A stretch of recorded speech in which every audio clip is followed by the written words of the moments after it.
السلام عليكم ورحمة الله. قناة كاتي وبيغو المطبخ ترحب بكم من جديد.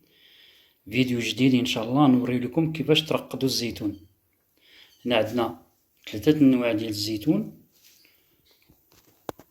كما تشوفوا هنا. هذا الزيتون الخضر اللي كنسميوه مسلالة. كيفاش تنديروا ليه؟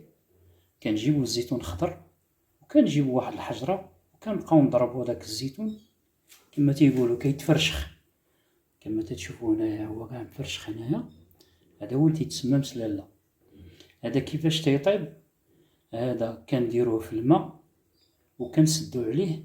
الا بغيناه يطيب بالزربة تنبداو كل 3 أيام 4 أيام نبدلو ليه الماء، ولا بغيناه على مدة عادي يطيب لينا كنخليوه غير في الماء الاول ديالو.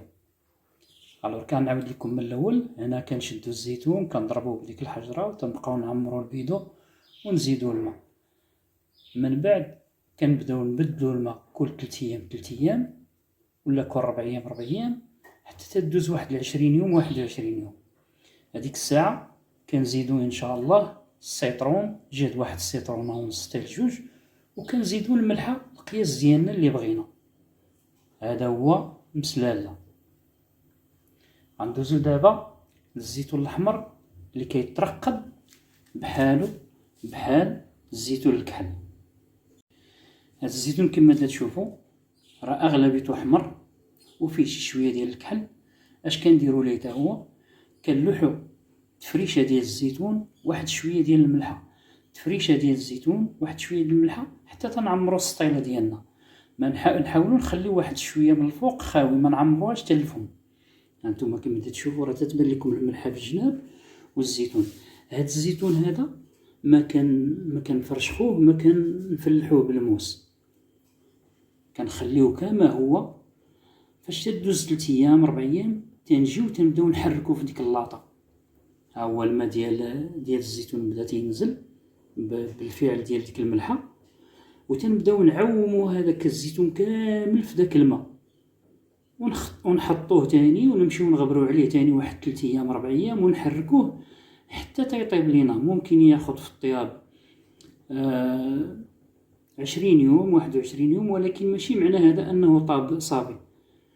ممكن ديك الساعه نحيدوه وكنعقبو نرجعوه في بيدو، نغسلوه مزيان ونحطوه تاني في بيدو ونديرو فيه الماء ونديرو ليه حتى هو الحامض ديالو والملحه بلاش، لان فيه الملحه تنديرو ليه غير الحامض وكنتسناو حتى تيطيب. ديك الساعه غادي نبقاو نجبدو وندوقو.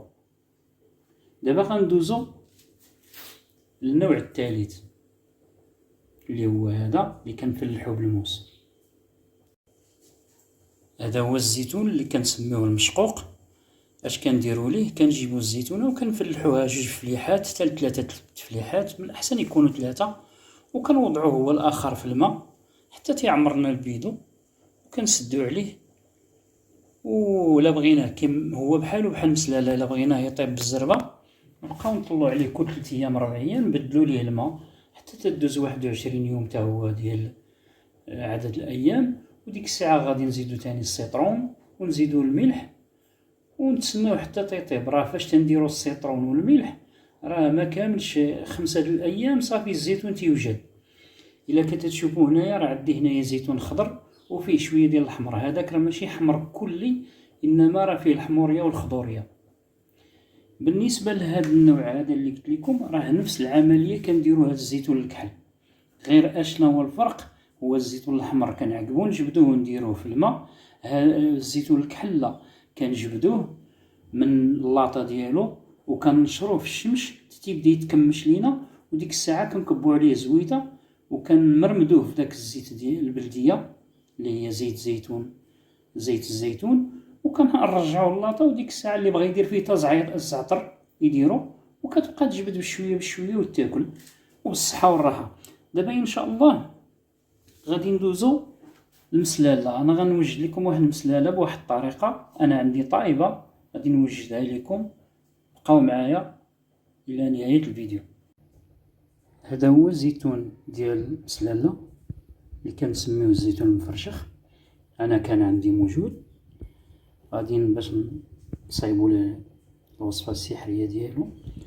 عندنا واحد 2 معالق حتى 3 المعالق زيت الزيتون، وعندنا هنايا كما تتشوفوا معلقة صغيرة ديال الزعتر، معلقة صغيرة ديال الهريسة، معلقة صغيرة ديال الكمون، نص معلقة صغيرة ديال البصل، بودرة البصل، وعندنا هنايا واحد المعلقة كبيرة تقريبا ديال القزبر والمعدنوس.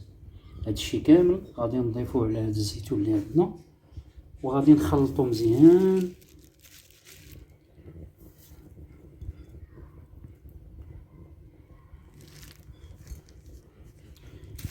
كما تتشوفوا نضيفو الزيت حتى هي كما قلت لكم. غنغطيو هاد البول ونخلطو مزيان، ونتلاقاو ان شاء الله باش تشوفوا النتيجه ديال هاد العمليه. الزيتون ديال مسلاله هو وجد الصراحه، راه كيشهي بزاف. انا جربتو هاد الطريقه، الا جربتوها راه غيعجبكم بزاف. كما قلت لكم تضيفوا شويه ديال الزيت البلديه، القزبر والمعدنوس، الكمون، البودره ديال البصل، الزعتر، وتتخلطوا الكل وبالصحه والراحه. كنتمنى الفيديو ينال الاعجاب ديالكم، وما تنساوناش بالدعم ديالكم باش نوصلوا هذا الفيديو لاعلى مستوى من المشاهدات. الى اللقاء مع قناه كاتي وبيغ والمطبخ.